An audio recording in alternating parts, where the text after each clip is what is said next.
ಬಸವನ ಬಾಗೇವಾಡಿ ಪಟ್ಟಣದಲ್ಲಿ ಗೌರಿ ಗಣೇಶ ಮತ್ತು ಈದ್ ಮಿಲಾದ್ ಹಬ್ಬದ ಶಾಂತಿ ಸಭೆ ಜರುಗಿತು.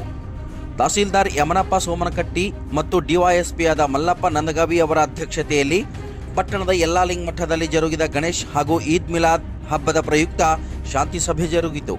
ಸಾರ್ವಜನಿಕರಿಗೆ ಯಾವುದೇ ತೊಂದರೆಯಾಗದಂತೆ ಗೌರಿ ಗಣೇಶ ಮತ್ತು ಈದ್ ಮಿಲಾದ್ ಹಬ್ಬವನ್ನು ಯಮನಪ್ಪ ಸೋಮನಕಟ್ಟಿಯವರು ಶಾಂತ ರೀತಿಯಲ್ಲಿ ಆಚರಿಸಲು ಕರೆ ನೀಡಿದರು. ಡಿವೈಎಸ್ಪಿ ಮಲ್ಲಪ್ಪ ನಂದಗಾವಿ ಮಾತನಾಡಿ, ಬಸವನ ಬಾಗೇವಾಡಿ ಪಟ್ಟಣದ ಜನತೆ ಹಾಗೂ ಹಳ್ಳಿ ಜನರು ಅಶಾಂತಿಯನ್ನು ಕದಡದಂತೆ ನಡೆದುಕೊಳ್ಳಿ. ಗಣೇಶನನ್ನು ಪ್ರತಿಷ್ಠಾಪನೆ ಮಾಡುವ ಸಂದರ್ಭದಲ್ಲಿ ಆಯೋಜಕರು ಕಡ್ಡಾಯವಾಗಿ ಪೊಲೀಸ್ ಇಲಾಖೆಯ ಅನುಮತಿ ತಪ್ಪದೆ ಕೆವಿ ಮತ್ತು ಅಗ್ನಿಶಾಮಕ ನಿಯಮಗಳನ್ನು ಪಾಲಿಸಬೇಕು ಎಂದು ಹೇಳಿದರು. ಇದೇ ಸಮಯದಲ್ಲಿ ವಿದ್ಯಾಧರ ಕಲಾದಗಿ, ಕೆಪಿಟಿಸಿಎಲ್ ಅಧಿಕಾರಿಯಾದ ರಜಪೂತ್ ಅವರು, ಪಿಐ ಗುರುಶಾಂತಗೌಡ, ದಾಶಾಳ್, ಜಗದೇವಿ ಗುಂಡಳ್ಳಿ, ಅಶೋಕ್ ಹಾರಿವಾಳ್, ಅಗ್ನಿಶಾಮಕ ಅಧಿಕಾರಿಯಾದ ಭೀಮಾಶಂಕರ್ ಮತ್ತು ಹಲವಾರು ಅಧಿಕಾರಿಗಳು, ತಾಲೂಕಿನ ಹಲವಾರು ಗ್ರಾಮದ ಗುರು ಹಿರಿಯರು, ಯುವಕರು ಉಪಸ್ಥಿತರಿದ್ದರು. ಗೀತೆ, ಭಕ್ತಿ ಗೀತೆ ಇವೆಲ್ಲ ಸ್ಪರ್ಧೆಗಳನ್ನು ಏರ್ಪಾಡು ಮಾಡ್ತಾ ಇದ್ದೀವಿ. ಅವಾಗ ಏನಾಗ್ತದೆ ಅಂದ್ರೆ ಅಲ್ಲಿ ಹೊಸ ಹೊಸ ಪ್ರತಿಭೆಗಳು ಹೊರಗೆ ಬರ್ತಾವೆ.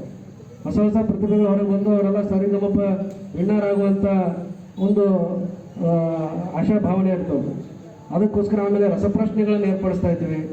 ಹೀಗೆ ನೀವು ಕಾಂಪಿಟೇಟಿವ್ ಚಟುವಟಿಕೆಗಳನ್ನು ಏರ್ಪಡಿಸಿದ್ರಿ ಅಂತಂದ್ರೆ ಮಕ್ಕಳಲ್ಲಿರ್ತಕ್ಕಂಥ ಹೊಸ ಪ್ರತಿಭೆಗಳನ್ನು ಹೊರಗೆ ತಂದು ಅವರ ಒಂದು ಉಜ್ವಲ ಭವಿಷ್ಯವನ್ನು ನಿರ್ಮಾಣ ಮಾಡಲಿಕ್ಕೂ ಕೂಡ ಈ ಒಂದು ಗಣೇಶ ಹಬ್ಬಗಳಾಗಿ ಸಹಕಾರಿ ಆಗ್ತವೆ ಅಂತಕ್ಕಂಥ ಮಾತನ್ನು ಕೂಡ ಈ ಸಂದರ್ಭದಲ್ಲಿ ನಾನು ಹೇಳಲಿಕ್ಕೆ ಬಯಸ್ತೀನಿ.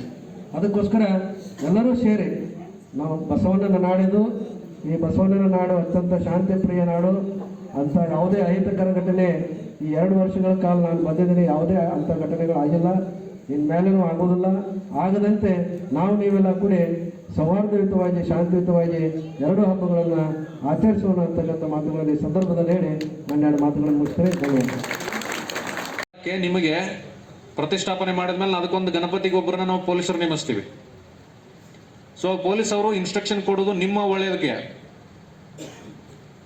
ನಿಮ್ಮ ಒಂದು ಗಣಪತಿ ಸಲುವಾಗಿನೇ ನಾವು ಪೊಲೀಸ್ ಅವರು ನೇಮಿಸಿರ್ತೀವಿ. ಆ ಗಣಪತಿ ಸಂಬಂಧಪಟ್ಟಂಗೆ ಪ್ರೊಸೆಷನ್ ಇರಲಿ, ವಿಸರ್ಜನೆ ಇರಲಿ, ತರುವಾಗ ಪ್ರತಿಷ್ಠಾಪನೆ ಇರಲಿ, ಡೈಲಿ ಅದರದ್ದು ನೀವು ಪ್ರತಿಷ್ಠಾಪನೆ ಇಟ್ಟ ಮೇಲೆ 3 ದಿವಸನೋ 5 ದಿವಸನೋ ಏನು ಇಟ್ಕೊಂಡಿರ್ತೀರಿ, ಆ ಟೈಮಲ್ಲಿ ಏನೇನು ಡೈಲಿ ನಿಮಗೆ ಇನ್ಸ್ಟ್ರಕ್ಷನ್ ಕೊಡ್ತಾರೋ ನಿಮ್ಮ ಒಳ್ಳೇದಕ್ಕೆ. ಇವ್ರೇನು ಪೊಲೀಸರು ಹೇಳ್ತಾರ ಅನ್ನೋ ಲೆಕ್ಕದಾಗ ಬೇಡ.